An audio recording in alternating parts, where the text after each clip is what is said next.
வணக்கம். ட்ரெடிஷ்னல் வரகரிசி ஆப்பம் எப்படி செய்யலாம்னு சொல்லி நம்ம பார்க்கலாம். இது வந்து சாஃப்டாக ஸ்பாஞ்சியாக இருக்கும். எந்தவித ஈஸ்ட்டு, சோடா அந்த மாதிரி எதுவுமே சேர்க்காம எப்படி செய்யலாம்னு சொல்லி நம்ம பார்க்கலாம்.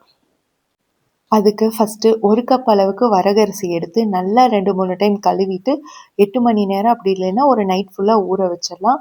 நீங்கள் கப்பு அப்படி இல்லைன்னா டம்ளர் எதில் வேணால் நீங்கள் மெஷர் பண்ணிக்கலாம். நான் வந்து இந்த சின்ன கால்படி உலக்கில் மெஷர் பண்ணி கழுவிட்டு ஒரு நைட் ஃபுல்லாக ஊற வச்சுருக்கேன். இது வந்து இப்போ நல்லா ஊறிடுச்சு. இதை வந்து மறுபடியும் ஒரு 2, 3 டைம் நல்லா கழுவிட்டு ஒரு மிக்சர் ஜாரில் சேர்த்துக்கலாம். சேர்த்துட்டு 1/2 கப் அளவுக்கு தண்ணியை கொஞ்சம் கொஞ்சமாக சேர்த்து நல்லா ஃபைனாக அரைச்சிக்கலாம். அடுத்து அடுப்பில் வந்து ஒரு அடிகனமான ஒரு பேன் வச்சுக்கலாம். வச்சுட்டு இப்போ அந்த அரைச்ச அந்த மாவில் கொஞ்சமாக, அதாவது ஒரு 2 ஸ்பூன் அளவுக்கு மாவு எடுத்து அந்த பேனில் சேர்த்துட்டு அது கூட கொஞ்சமாக தண்ணி சேர்த்து நல்லா கலந்து விட்டுடலாம். கலந்து விட்டதுக்கப்புறம் கேஸை ஆன் பண்ணிவிட்டு நல்லா கைவிடாமல் கிளறிட்டே வந்தீங்க அப்படின்னா அந்த மாவு நல்லா வெந்து ஒரு பேஸ்ட் மாதிரி கிடைக்கும்.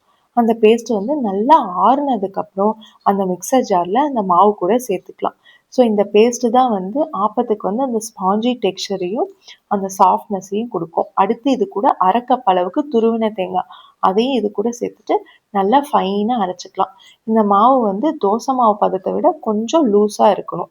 நான் வந்து மொத்தம் 1/4 கப் அளவுக்கு தண்ணி சேர்த்துக்கிட்டேன்.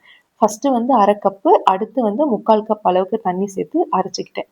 உங்களுக்கு எந்த அளவுக்கு தண்ணி தேவைப்படுமோ கூடவோ குறைவோ சேர்த்துட்டு தோசை மாவு பதத்தை விட கொஞ்சம் லூஸாக அரைச்சிக்கலாம். அடுத்து இந்த மாவை ஒரு பாத்திரத்தில் மாற்றிக்கலாம். மாற்றிட்டு கொஞ்சமாக உப்பு சேர்த்து கலந்து விட்டு புளிக்க வச்சிடலாம். ஒரு 6 மணி நேரத்துலேருந்து 8 மணி நேரம் விட்டோம் அப்படின்னா நல்லா புளிச்சு பொங்கி வந்திருக்கும். இப்போ இந்த மாவு நல்லா புளிச்சு பொங்கி வந்திருக்கு. இந்த ஸ்டேஜில் மாவை பாருங்கள். கொஞ்சம் கெட்டியாக இருக்க மாதிரி இருந்துச்சு அப்படின்னா உங்களுக்கு தேவைப்படுற அளவுக்கு தண்ணியோ இளநியோ அப்படி இல்லைன்னா தேங்காய் உடைச்ச தண்ணியோ எது வேணால் சேர்த்துக்கலாம். ஸோ இந்த மாவு கெட்டியாக இருக்கிறதுனால நான் வந்து ஒரு 1/4 கப் அளவுக்கு தண்ணி சேர்த்து இந்த மாதிரி லூஸாக கரைச்சிக்கிறேன். அடுத்து அடுப்பில் ஒரு ஆப்பச்சட்டியை வச்சுட்டு அது நல்லா சூடானதுக்கப்புறம் தீயை நல்லா குறைச்சி வச்சுட்டு அதில் கொஞ்சமாக மாவு ஊற்றி நல்லா ஸ்ப்ரெட் பண்ணி விட்டு ஒரு மூடி போட்டு மூடி ஒரு 2லேருந்து 3 நிமிஷத்துக்கு வேக விட்டுருங்க.